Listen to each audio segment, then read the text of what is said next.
Content curation, your secret social media marketing weapon. Now that you have picked the specific sub-niche that you're going to be targeting, as well as finished doing advanced research on where your sub-niche or niche segment audiences are located on social media platforms, the next step is to find content. I've got some good news and some bad news. The good news is that you stand to save a lot of money. The bad news is that you need to put in a lot more time and pay attention to details. There are no two ways about it. You cannot drop the ball when it comes to the quality of the content that you are going to be sharing on your social media accounts. Each and every piece of content you share must build your brand. This is non-negotiable. You can't just pick random pieces of content that somehow, some way has something to do with your niche. That's not going to help you get the right eyeballs. That's not going to help you establish the kind of credibility and authority you need to eventually convert highly specific and qualified traffic from social media into cold, hard cash. What is content curation?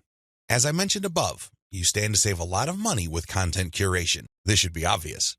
After all, you're not going to be using the content that you yourself created. Content curation is all about picking other people's content and sharing those materials on your social media accounts. This creates a win-win situation. Since you're sharing links and descriptions of such content, the creator of that content gets free traffic. You, on the other hand, get to build up your credibility because people are rewarded for following your accounts with highly targeted, highly specific, value-added content. Everybody wins. The user wins, you win, and of course, the original content creator comes out ahead. This is how it's supposed to work. You win big time because you save a tremendous amount of money not having to create a huge amount of original content. If you've ever tried to write your own stuff or outsourced content creation, whether in the US or to other parts of the world, it can get quite expensive very quickly. Content curation enables you to build credibility with your audience in a very inexpensive way. You use other people's content. You get to entertain them, build credibility, and gain their trust. The downside here is the time. Sure, you're not spending greenbacks, but you're definitely going to be spending time. As I mentioned above, you cannot be indiscriminate when you are trying to do content curation.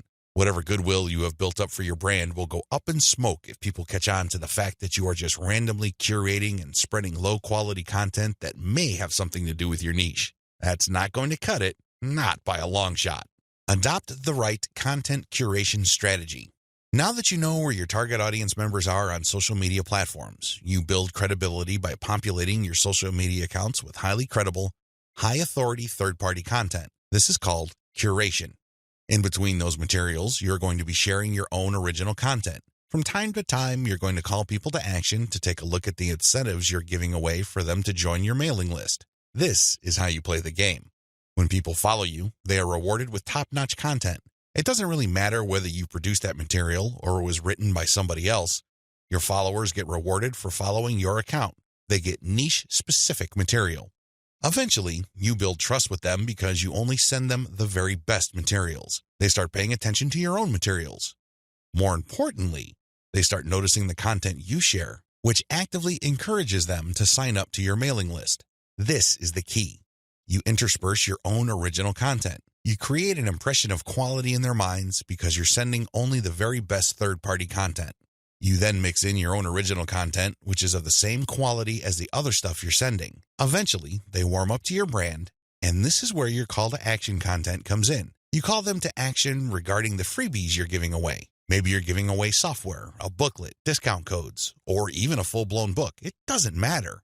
You are ethically bribing them to enter their email addresses so they can download the incentive. That's how you build up your mailing list. On top of all this, when people join your mailing list, you call them to action to share the emails that you're sending them. Maybe you should ask them to forward that email to their friends. Maybe you would want them to copy and paste the material and post it on their Facebook wall. The best part to content curation is that it's very easy to automate.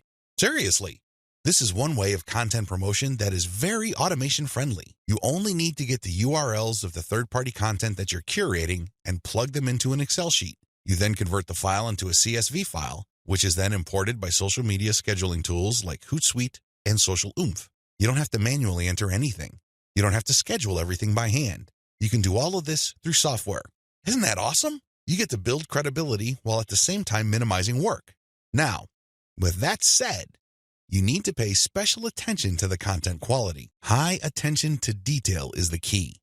You have to resist the temptation of running basic keyword searches on Google or on social media platforms and grabbing anything that is somewhat related to your niche. That is a one-way ticket to brand destruction.